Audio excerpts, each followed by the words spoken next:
بسم اللہ الرحمن الرحیم۔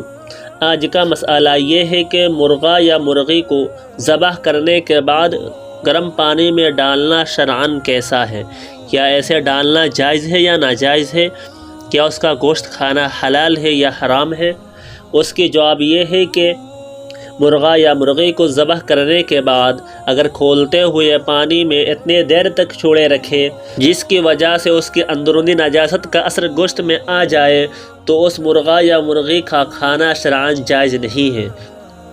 لیکن اگر پانی زیادہ گرم نہ ہو یا پانی گرم ہو مگر بہت تھوڑے ہی وقت کے لیے پانی میں ڈالا گیا کہ گرم کا اثر صرف کھال تک رہا اور اس کا اثر اندرونی گوشت تک نہیں پہنچا تو اس مرغا یا مرغی کا گوشت کھانا حلال ہے، لہٰذا اسی مرغا یا مرغی کا گوشت کھایا جائے گا۔